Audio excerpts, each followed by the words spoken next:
ଆଜିଠୁ ଆରମ୍ଭ ହେଇଛି ପକ୍ଷୀ ଗଣନା କାର୍ଯ୍ୟକ୍ରମ। ସେହି ଦୃଷ୍ଟିରୁ ଗଞ୍ଜାମ ଜିଲ୍ଲାର ସର୍ବବୃହତ ବନଖଣ୍ଡ କୁହାଯାଉଥିବା ଘୁମୁସର ବନଖଣ୍ଡର ଉତ୍ତର ଘୁମୁସର ବନଖଣ୍ଡରେ ମଧ୍ୟ ଆରମ୍ଭ ହେଇଛି ପକ୍ଷୀ ଗଣନା କାର୍ଯ୍ୟକ୍ରମ। ଆମେ ବର୍ତ୍ତମାନ ରହିଛୁ ଘଟଣାସ୍ଥଳରେ ରହିଛୁ। ଆମ ସହିତ ଅଛନ୍ତି ବନଖଣ୍ଡୀୟ ଅଧିକାରୀ, ବନପାଳ ଏବଂ ବନ କର୍ମଚାରୀମାନେ ରହିଛନ୍ତି ଏବଂ ଆଉ କିଛି ଯୋଉ କଲେଜର ପିଲାମାନେ ମଧ୍ୟ ରହିଛନ୍ତି ପକ୍ଷୀ ଗଣନା କାର୍ଯ୍ୟକ୍ରମରେ ସେମାନେ ସାମିଲ ହୋଇଛନ୍ତି। ତେବେ ଆମେ ପ୍ରତିକ୍ରିୟା ନେବା ପକ୍ଷୀ ଗଣନା କାର୍ଯ୍ୟକ୍ରମ କିଭଳି ଭାବରେ ଚାଲିଛି ଏବଂ କେଉଁ କେଉଁ ପକ୍ଷୀ ବର୍ତ୍ତମାନ ସୁଦ୍ଧା ଚିହ୍ନଟ କରାଯାଇଛି। ସାର୍ ଆପଣଙ୍କୁ ଆମର କେ ନ୍ୟୁଜ୍ ଓଡ଼ିଶା କାର୍ଯ୍ୟକ୍ରମକୁ ସ୍ୱାଗତ କରୁଛି। ଆପଣ କ'ଣ ପ୍ରତିକ୍ରିୟା ରଖିବାକୁ ଚାହିଁବେ?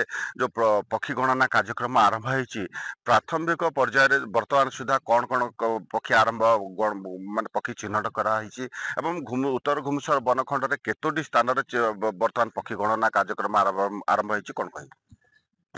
ଆମର ଉତ୍ତର ଭୁବନେଶ୍ୱର ବନଖଣ୍ଡରେ ଆଜି ଯୋଉ ପକ୍ଷୀ ଗଣନା ଆରମ୍ଭ ହୋଇଛି, ଆର ପ୍ରାରମ୍ଭିକ ପର୍ଯ୍ୟାୟରେ ଗୋଟେ ଟ୍ରେନିଂ ସେସନ କରାଯାଇଥିଲା। 15 ତାରିଖରେ ଟ୍ରେନିଂ ସେସନ କରାଯାଇଥିଲା। ସେଥିରେ ଆମର ସମସ୍ତ କର୍ମଚାରୀ ଏବଂ କଲେଜର ଛାତ୍ରଛାତ୍ରୀ ମାନେ ଏବଂ ପକ୍ଷୀ ବିଶାରଦ ଆସି ଆଟେଣ୍ଡ କରିକି ତାଙ୍କୁ ବିଭିନ୍ନ ପକ୍ଷୀ ପ୍ରଜାତି କେମିତି ଆଇଡେଣ୍ଟିଫିକେସନ କରିବେ ସେଥିପାଇଁ ଗୋଟେ ଟ୍ରେନିଂ ଶିବିର ଆରମ୍ଭ ହୋଇଯାଇଥିଲା। ସେଇ ଆଜି 18 ତାରିଖ ସକାଳେ ଅଲ୍ ଓଡ଼ିଶାରେ ପକ୍ଷୀ ଗଣନା କାର୍ଯ୍ୟକ୍ରମ ଆରମ୍ଭ ହୋଇଛି। ଭୁବନେଶ୍ୱର ଉତ୍ତର ବନଖଣ୍ଡରେ ମଧ୍ୟ ସେଇଟା ଆରମ୍ଭ ହେଇଛି। ଏଇଟା 6ଟା 30ରୁ 11ଟା ପର୍ଯ୍ୟନ୍ତ ଚାଲିବ। ଏଇ ପକ୍ଷୀ ଗଣନାରେ ଆମର 28ଟା ସ୍ଥାନ ଆମେ ଚିହ୍ନଟ କରିଛୁ। 28ଟି ସ୍ଥାନରେ ଆମର ପକ୍ଷୀ ଗଣନା କରାଯାଉଛି, ଯେଉଁଥିରେ କି ଆମର ଜଙ୍ଗଲ ବିଭାଗ କର୍ମଚାରୀ ଏବଂ ଛାତ୍ରଛାତ୍ରୀ ମାନେ କଲେଜର ଛାତ୍ରଛାତ୍ରୀ ମାନେ ଅଂଶଗ୍ରହଣ କରିଛନ୍ତି। ଆମ 5ଟି ରେଞ୍ଜରେ ବିଭିନ୍ନ କଲେଜରୁ ଆସିଛନ୍ତି ଛାତ୍ରଛାତ୍ରୀ ମାନେ, ସେମାନେ ସହଯୋଗ କରିଛନ୍ତି। ସେଇ ଗଣନା କାର୍ଯ୍ୟକ୍ରମ ବର୍ତ୍ତମାନ ଚାଲିଛି। ଏଥିରେ ଆମର ଏବେ ଆମେ ଏଇ dam site Bhanjanagar dam site ରେ ପକ୍ଷୀ ଗଣନାରେ ମୁଁ ଅଂଶଗ୍ରହଣ କରିଛି, ଏଠି ଭାଗ ନେଇଛି। ସେଥିରେ ଆମେ ଏପର୍ଯ୍ୟନ୍ତ 20ଟି ପ୍ରଜାତିର ପକ୍ଷୀ ଆମେ ଆଇଡେଣ୍ଟିଫାଇ କରିସାରିଲୁଣୁ। ସେଥିମଧ୍ୟରୁ 2 ଗୋଟି ବିଦେଶାଗତ ପକ୍ଷୀ ଆସିଛନ୍ତି, ଯୋଉଟା କି ନର୍ଦନ ପିଣ୍ଟଲ ଆଣ୍ଡ ବ୍ରୋଞ୍ଜ ଷ୍ଟିଲ୍ଟ ଆସିଛନ୍ତି। ସାର୍ ଯୋଉ 2ଟି ପକ୍ଷୀ ଚିହ୍ନଟ କରାଯାଇଥିବା କଥା କୁହାଯାଉଛି, ସେ ପକ୍ଷୀ ଗୁଡ଼ିକ ଚଳିତ ବର୍ଷ ହିଁ ଆସିଛନ୍ତି ନା ଆଗରୁ ମଧ୍ୟ କିଛି ଆସିଥିଲେ? ଆଉ କିଛି ଆସିବାର ଏମିତି ମାନେ କିଛି ଅନୁମାନ କରୁଛନ୍ତି କି ଆସିଥିବାର ଅନୁମାନ କରୁଛନ୍ତି? ଆଉ କିଛି ଆସିଥାଇ ପାରନ୍ତି, କାହିଁକି ନା ଗତ ବର୍ଷ ତ ବିଦେଶାଗତ ପକ୍ଷୀର କାହିଁ ଆସି ନଥିଲେ। ଏ ବର୍ଷ ଆମେ ଆଇଡେଣ୍ଟିଫାଇ କରିଛୁ 2ଟା ପ୍ରଜାତିର, ଆଉ ଅନ୍ୟ ପ୍ରଜାତି ମଧ୍ୟ ଆଇଡେଣ୍ଟିଫାଇ ହେଇପାରନ୍ତି ଅନ୍ୟ ସାଇଟ ରେ। ଆମର କାର୍ଯ୍ୟକ୍ରମ ଚାଲୁ ରହିଛି। ଏଇଟା ଯୋଉ ବିଦେଶାଗତ ପକ୍ଷୀ ଆସୁଛନ୍ତି, ଏଇଟା ଗୋଟେ ଆଗମନ କରିଛନ୍ତି, ସେଇଟା ଗୋଟେ ଶୁଭ ସୂଚନା। କାହିଁକିନା ତାଙ୍କର ଅନଡିଷ୍ଟର୍ବ ହାବିଟାଟ କୁ ସେମାନେ ପ୍ରାୟ ଚିହ୍ନଟ କରିକି ଆସିଥାନ୍ତି ସେଠି, ଯୋଉଠି ତାଙ୍କ ହାବିଟାଟ ଟା ଡିଷ୍ଟର୍ବ ନଥିବ। ତେଣୁ ଏଇଟା ଗୋଟେ ଯେହେତୁ ଏଠିକି ଆସିଛନ୍ତି, ଆମେ 2ଟା ପ୍ରଜାତି ଦେଖିଲୁଣୁ, ଏଇଟା ଗୋଟେ ଶୁଭ ସୂଚନା ଡିଭିଜନ ପାଇଁ।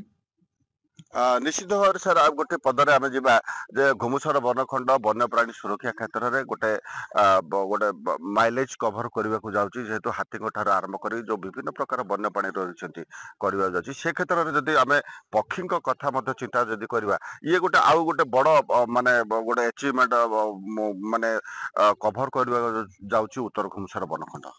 ହଁ, ନିଶ୍ଚିତ ପକ୍ଷେ ଆମର ଏଠାରେ 74ଟି ହାତୀ ଆଜିକା ଡେଟ ରେ 74ଟି ହାତୀ ବିଚରଣ କରୁଛନ୍ତି। ଆମର ମୁଜାଗଡ଼, ସେଣ୍ଟ୍ରାଲ, ତାରାସିଂ ଏବଂ ଜଗନ୍ନାଥ ପ୍ରସାଦ ରେଞ୍ଜରେ ଅଛନ୍ତି। ଏବଂ ଆମର ମ୍ୟାନ ଆନିମାଲ କନଫ୍ଲିକ୍ଟ ଯୋଉଟା କହିଲେ ସେଟା ବହୁତ ମିନିମମ ଅଛି। କାହିଁକିନା ମଣିଷ ଆମର ଯୋଉ ଅଧିବାସୀ ମାନେ ଅଛନ୍ତି, ସେମାନେ ହାତୀ ସହିତ କେମିତି ତାଳମେଳ ହେଇକି ମିଶିକି ଚଳିପାରିବେ ସେ ବିଷୟରେ ସେମାନେ ବହୁତ ସଚେତନ ଅବଗତ ଅଛନ୍ତି, ଯାହା ଫଳରେ ଆମର ଏଠି କନଫ୍ଲିକ୍ଟ ଟା ବହୁତ ମିନିମମ ଅଛି। ଏଠି ମଧ୍ୟ ବିଭିନ୍ନ ପ୍ରଜାତିର ଜୀବଜନ୍ତୁ ଦେଖା ଯାଉଛନ୍ତି। ଆମର ବାଇସନ ଅଛନ୍ତି, ଆମର ଇଏ ଅଛନ୍ତି, ଆମର ସମ୍ବର ଅଛନ୍ତି, ହରିଣ ଅଛନ୍ତି, ବ୍ଲାକବକ୍ ମଧ୍ୟ ଅଛନ୍ତି ଏବଂ ବିୟର ଅଛନ୍ତି, ଲିଓପାର୍ଡ ଅଛନ୍ତି। ଏ ସବୁ ପ୍ରଜାତିର ପଶୁ ପକ୍ଷୀ ରହିଛନ୍ତି। ବିଭିନ୍ନ ପକ୍ଷୀ ମାନଙ୍କର ମଧ୍ୟ ଆଗମନ ହେଇଛି। ତେଣୁ ଏଇଟା ଗୋଟେ ଶୁଭ ସଂକେତ ଆମ ଡିଭିଜନ ପାଇଁ।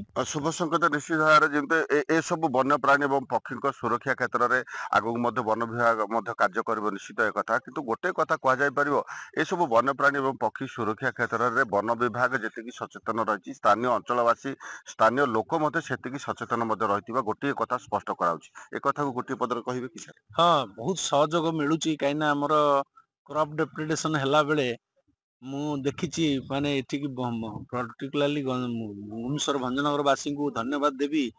ସେମାନଙ୍କର ମାନେ ପଶୁ ପକ୍ଷୀଙ୍କ ପ୍ରତି ପ୍ରେମ ଭାବ ରହିଛି, ଯାହା ଫଳରେ ସେମାନେ ପ୍ରତ୍ୟେକ ଜାଗାରେ ଆମେ ଦେଖନ୍ତୁ ହାତୀକୁ ସେ ମହାପୁରୁ ବୋଲି ସମ୍ବୋଧନ କରୁଛନ୍ତି। ତେଣୁ ସେମାନେ କୌଣସି କ୍ଷତି ପହଞ୍ଚେଇବା ପାଇଁ ଚାହୁଁନାହାନ୍ତି। ଆଉ ଆମକୁ ସହଯୋଗ କରୁଛନ୍ତି, ଆମେ ଏବଂ ତାଙ୍କର କ୍ଷତିପୂରଣ ଆମର ଟାଇମଲି ଆମେ ତାଙ୍କୁ ମଧ୍ୟ ଦବା ପାଇଁ ବିହିତ ପଦକ୍ଷେପ ନେଇଛୁ। ତେବେ ଆପଣ ଶୁଣୁଥିଲେ, ଏହା ଥିଲା ଘୁମୁସର ବନଖଣ୍ଡି ଅଧିକାରୀ, ଉତ୍ତର ଘୁମୁସର ବନଖଣ୍ଡି ଅଧିକାରୀ ହିମାଂଶୁ ଶେଖର ମହାନ୍ତିଙ୍କର ପ୍ରତିକ୍ରିୟା। ଯେହେତୁ ଆଜି ପକ୍ଷୀ ଗଣନା କାର୍ଯ୍ୟକ୍ରମ ଆରମ୍ଭ ହୋଇଛି, ବନ୍ୟପ୍ରାଣୀ ସୁରକ୍ଷା କ୍ଷେତ୍ରରେ ଉତ୍ତର ଘୁମୁସର ବନଖଣ୍ଡ ଏକ ମାଇଲେଜ କଭର କରୁଥିବା ବେଳେ ଯୋଉ ରହିଛି ଆଜିର ଦିନରେ ପକ୍ଷୀ ଗଣନା ସୁଦ୍ଧା ବର୍ତ୍ତମାନ ସୁଦ୍ଧା ଯୋଉ 2ଟି ବିଦେଶୀ ପକ୍ଷୀ ଆସିଛନ୍ତି, ନିଶ୍ଚିତ ଭାବରେ କୁହାଯିବ ଯାଇପାରିବ ପଶୁଙ୍କ ସହିତ ପକ୍ଷୀମାନେ ମଧ୍ୟ ଉତ୍ତର ଘୁମୁସର ବନଖଣ୍ଡକୁ ଏକ ଅଭୟାରଣ୍ୟ ଭାବରେ ବାଛି ନେଇଛନ୍ତି ଏବଂ ଯାହା ଘୁମୁସର ବନଖଣ୍ଡ ଏବଂ ଅଞ୍ଚଳବାସୀଙ୍କ ପାଇଁ ଏକ ଶୁଭ ସଂକେତ ନିଶ୍ଚୟ। ଭଞ୍ଜନଗରରୁ ରତ୍ନାକର ସାହୁ, କେ ନ୍ୟୁଜ ଓଡ଼ିଶା।